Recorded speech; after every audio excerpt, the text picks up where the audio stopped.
Kurikulum Merdeka Fase D, Elemen Pancasila. Assalamualaikum warahmatullahi wabarakatuh. Perkenalkan, nama saya Slamet Arifin, NIM 06051228222764, kelas Indralaya, Prodi PPKN, mata kuliah Literasi Digital dan Media Pembelajaran PPKN, Universitas Sriwijaya.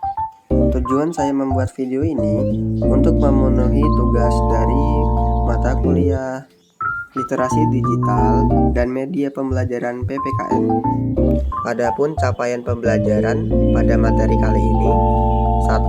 Peserta didik mampu menganalisis cara pandang para pendiri negara tentang rumusan Pancasila sebagai dasar negara. 2. Peserta didik mampu menganalisis fungsi dan kedudukan Pancasila sebagai dasar negara, ideologi negara, dan identitas nasional. Pada slide ini memperkenalkan Badan Penyelidik Usaha Persiapan Kemerdekaan Indonesia atau BPUPKI. BPUPKI sebuah organisasi yang didirikan oleh Jepang pada bulan April 1945. Pada slide ini menyoroti peran BPUPKI dalam persiapan kemerdekaan Indonesia dan pembahasannya. BPUPKI sendiri telah membentuk beberapa panitia persiapan kemerdekaan, salah satunya yaitu Panitia 9. Setelah menyelesaikan tugasnya, BPUPKI dibubarkan. Sebagai gantinya dibentuk badan baru yang dinamakan Dokuritsu Zyunbi Inkai atau Panitia Persiapan Kemerdekaan Indonesia yang disingkat menjadi PPKI. PPKI dibentuk pada tanggal 9 Agustus 1945. Badan ini diketuai oleh Insinyur Soekarno, sebagai wakilnya adalah Dr. Muhammad Hatta. Pada tanggal 18 Agustus 1945, PPKI mengadakan sidang. Salah satu hasil dari sidang sebagai berikut: menetapkan rumusan Pancasila sebagai dasar negara. Berikut ini berbagai rumusan Pancasila dari berbagai tokoh. Dari slide di atas terdapat 3 tokoh yang sangat berpengaruh dalam perumusan Pancasila sebagai dasar negara. Ketiga tokoh tersebut adalah Mr. Muhammad Yamin, Dr. Supomo, dan Insinyur Soekarno. Adapun tokoh lainnya yang tidak tertulis dalam slide di atas yaitu Dr. Muhammad Hatta, seorang ulama terkemuka dan pemimpin nasionalis. Hatta memainkan peran penting dalam mengartikulasikan dasar-dasar filosofis Pancasila. Insinyur Soekarno, Presiden pertama Indonesia. Soekarno berperan penting dalam menyatukan berbagai gagasan dan usulan ke dalam suatu kerangka kerja yang terpadu. Ki Hajar Dewantara, seorang pendidik dan filsuf ternama. Dewantara menyumbangkan wawasannya tentang konsep keadilan sosial dan hidup berdampingan secara harmonis dalam berbagai komunitas. Muhammad Yamin, seorang ahli bahasa dan sejarawan yang disegani. Yamin menekankan pentingnya persatuan bangsa dan pelestarian warisan budaya Indonesia. Agus Salim, seorang sarjana dan diplomat Islam terkemuka. Kiai Haji Agus Salim menganjurkan integrasi nilai-nilai dan prinsip-prinsip agama ke dalam ideologi nasional. Terdapat 5 rumusan dari Panitia 9 atau Piagam Jakarta tanggal 22 Juni 1945 yang berisi: 1. Ketuhanan dengan kewajiban menjalankan syariat Islam bagi pemeluk-pemeluknya. 2. Kemanusiaan yang adil dan beradab. 3. Persatuan Indonesia. 4. Kerakyatan yang dipimpin oleh hikmat kebijaksanaan dalam permusyawaratan perwakilan. 5. Keadilan sosial bagi seluruh rakyat Indonesia.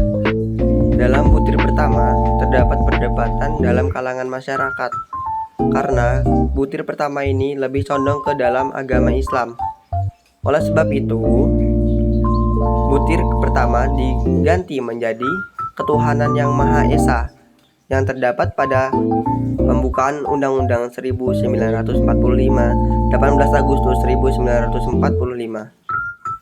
Kenapa butir pertama Piagam Jakarta diganti? Karena Indonesia tidak hanya terdiri dari kalangan umat muslim saja. Inilah yang jadi salah satu latar belakang perubahan sila pertama pada Pancasila.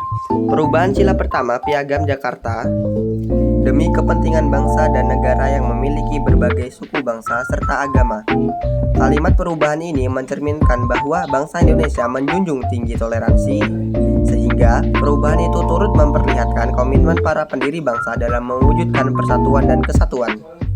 Keputusan final dalam rumusan Pancasila sebagai dasar negara terdapat pada pembukaan Undang-Undang Dasar 1945 tanggal 18 Agustus 1945 yang berisikan 1. Ketuhanan yang Maha Esa, 2. Kemanusiaan yang adil dan beradab, 3. Persatuan Indonesia, 4. Kerakyatan yang dipimpin oleh hikmat, kebijaksanaan dalam permusyawaratan perwakilan, 5. Keadilan sosial bagi seluruh rakyat Indonesia. Slide berikut ini membahas makna nilai juang dalam proses perumusan Pancasila. Nilai-nilai juang dalam proses perumusan Pancasila yang dapat kita teladani adalah semangat persatuan dan kesatuan, membela dan memperjuangkan hak asasi manusia, semangat kekeluargaan, kebersamaan, dan cinta tanah air, mendahulukan kepentingan bangsa daripada kepentingan pribadi, pengabdian dan jiwa kepahlawanan. Penerapan Pancasila. Pancasila menjadi dasar negara dan konstitusi Indonesia. Pancasila menjadi pedoman dalam penyelenggaraan negara dan kehidupan berbangsa dan bernegara. Pancasila menghadapi berbagai tantangan, namun tetap menjadi landasan utama bagi bangsa Indonesia. Adapun penerapan Pancasila dalam kehidupan sehari-hari. Sila pertama, ketuhanan yang Maha Esa. Melaksanakan ibadah sesuai agama dan kepercayaan masing-masing, menghormati hak orang lain untuk beribadah, menghargai perbedaan agama dan keyakinan. Sila kedua, kemanusiaan yang adil dan beradab. Memperlakukan setiap orang dengan hormat dan bermartabat tanpa memandang suku, agama, ras, golongan, dan status sosial. Sila ketiga, persatuan Indonesia. Mencintai tanah air dan bangsa Indonesia, rela berkorban demi bangsa dan negara, menjaga persatuan dan kesatuan bangsa.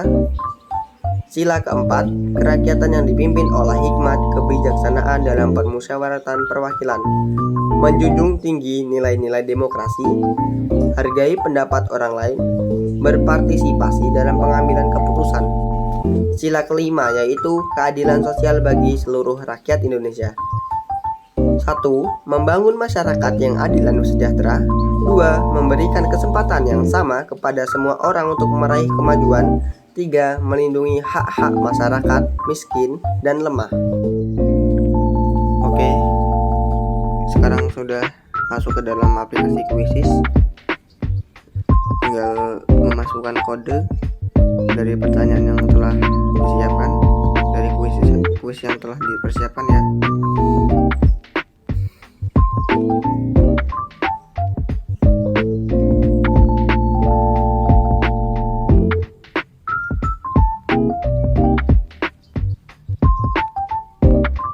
Nah, jadi tinggal pencet masuk.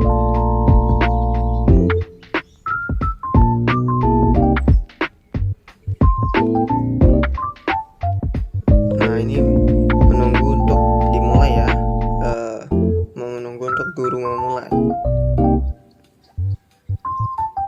Kita tunggu sebentar.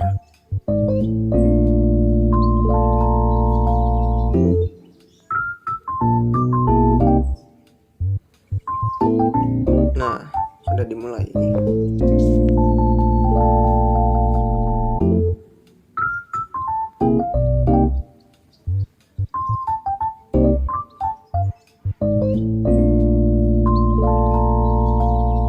Nah, untuk cara menjawabnya seperti ini ya. Nah, ini juga ada penjelasan dari BPUPKI.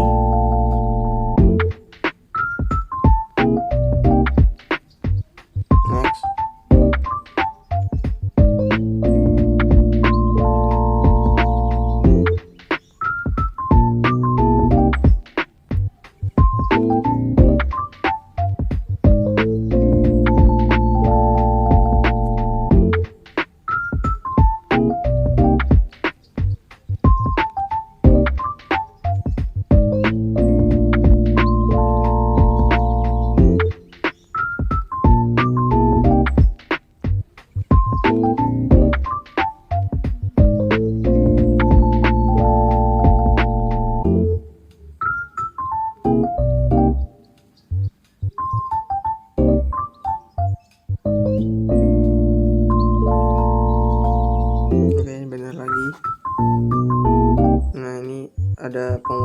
ya penjelasan.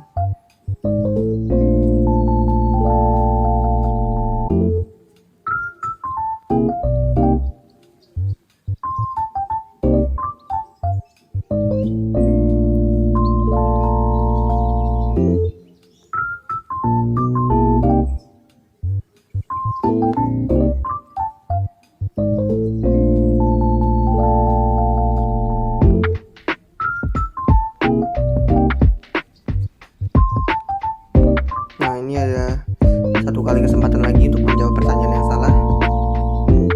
Nah, ini pertanyaan yang tadi yang saya jawabnya salah. Diberi kesempatan lagi satu kali.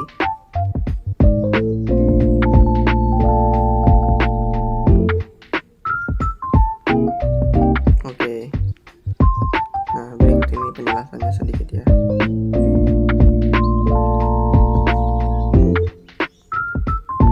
Nah, sudah permainan pun berakhir. Nah, dan ini bisa dilihat ya kawan-kawan.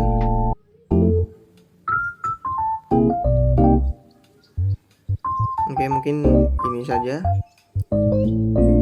Terima kasih kawan-kawan. Sekian video ini saya buat. Terima kasih kepada teman-teman yang telah menonton. Semoga bermanfaat. Dan jangan lupa klik like, komen, dan share ya. Terima kasih.